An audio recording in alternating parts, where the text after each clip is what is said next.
नमस्कार दोस्तों। आज हम आपसे जिस खबर के बारे में बात करने जा रहे हैं, वो है इंटरनेशनल बॉक्सर स्वीटी बूरा के बारे में।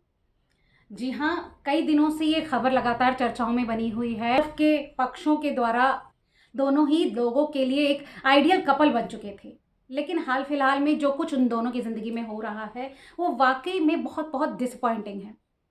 स्वीटी बूरा जहाँ दीपक हुड्डा के खिलाफ आरोप लगाती हुई दिखी हैं या उन्होंने एफआईआर जो दर्ज कराई है, दीपक हुड्डा ने उनसे दहेज में फॉर्च्यूनर गाड़ी मांगी, 1 करोड़ रुपए कैश मांगा। स्वीटी ने अपने आरोपों में ये भी कहा कि कहीं ना कहीं वो लगातार इन चीज़ों की डिमांड करता रहा है। फॉर्च्यूनर से पहले उसने मर्सिडीज़ गाड़ी मांगी और बाद में शादी के बाद में ये सिलसिला बढ़ता चला गया। फिर ये ताने मारना और फिर मारपीट तक बात पहुंच गई। लेकिन वहीं दीपक हुड्डा भी पीछे नहीं रहे। इन सब आरोपों में दीपक हुड्डा ने भी स्वीटी के पूरे परिवार के खिलाफ एफआईआर कराई और उनका कहना था कि उनसे पैसे हड़पे हैं स्वीटी के परिवार वालों ने। दोस्तों, इस पूरी खबर में बहुत सारे पहलू हैं जिन पर सोचने की ज़रूरत है।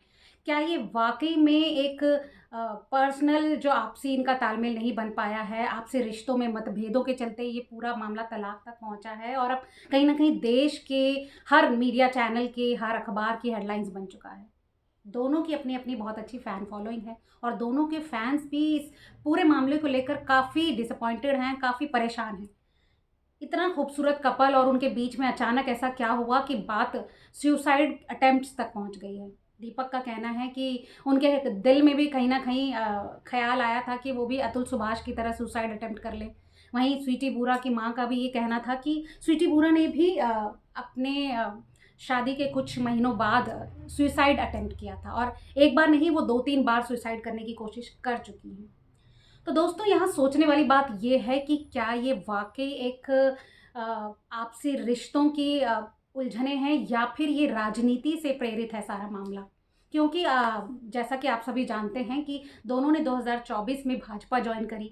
उसके बाद कहीं न कहीं दीपक हुड्डा तो अपने राजनीतिक करियर में आगे बढ़ पाए, लेकिन स्त्री का ये जो एक सपना था इलेक्शन लड़ने का या राजनीति में आगे एक्टिव होने का, वो अभी कहीं न कहीं रुक गया। हालाँकि खबरों की माने तो स्वीटी ने इलेक्शंस के बाद भी दीपक हुड्डा के लिए उसके साथ नज़र आई पार्टीज़ में और उनके लिए प्रचार भी किया था, जब उनको टिकट नहीं मिला। तो कुछ लोगों का मानना है कि स्वीटी क्योंकि राजनीति में कहीं न कहीं एक संतोष नहीं मिला उनको और अब दीपक का एक राजनीतिक करियर शुरू हो चुका था, तो उस चीज़ से थोड़ी-सी फ्रस्ट्रेटेड हो सकती हैं या फिर कहीं न लेकिन उनका राजनीतिक करियर अभी भी बचा हुआ है और वो उसमें काफ़ी हद तक एक्टिव हैं और रेगुलर बीजेपी की पार्टी मीटिंग्स में जाते हैं, वहाँ के उनके कार्यक्रमों में हिस्सा लेते हैं। वहीं जब स्वीटी पहले जहाँ उनके साथ कार्यक्रमों में जाती थी, अब वो कहीं न कहीं पीछे रह चुकी हैं। वो घर पर अकेली हैं, घर के काम-काज के लिए मजबूर हैं और उनका प्रोफ़ेशनल और जो एक पर्सनल रिश्ता था, वो भी कहीं न कहीं साइडलाइन हो चुका है।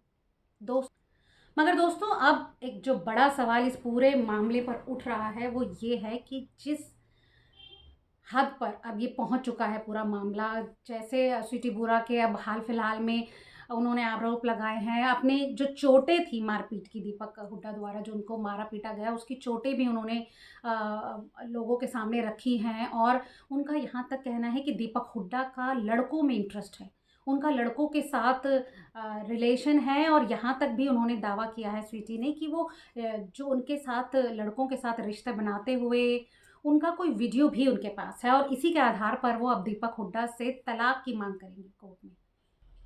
मगर सोचने वाली बात ये है कि जहाँ स्वीटी का जो अब एक हाल में वीडियो वायरल हुआ था थाने में दीपक हुड्डा के साथ मारपीट का, उसके बाद स्वीटी ने एक प्रेस कॉन्फ्रेंस की जिसमें उन्होंने रोते हुए इस बात का दावा किया कि वो शख्स यानी कि दीपक हुड्डा काफ़ी क्लेवर है, बहुत ही जालसाज किस्म का है और वो इतना काम कैसे रह सकता है।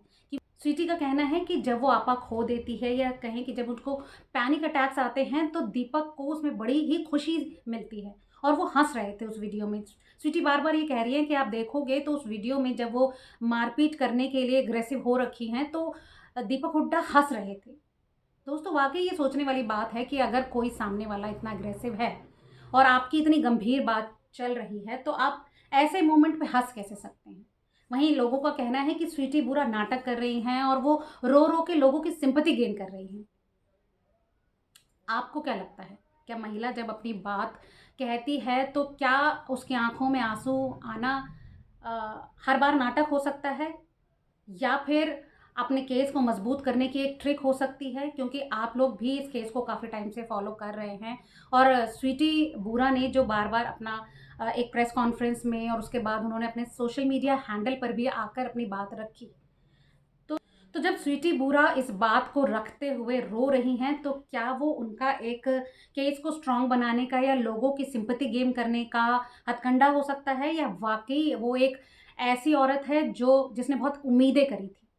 और एक औरत या किसी भी इंसान की जब उम्मीदें टूटती हैं और आप अपनी आँखों के सामने अपना बसा-बसाया घर टूटते हुए देखते हैं, तो क्या आँखों में आँसू आना लाज़मी सी बात नहीं लगती?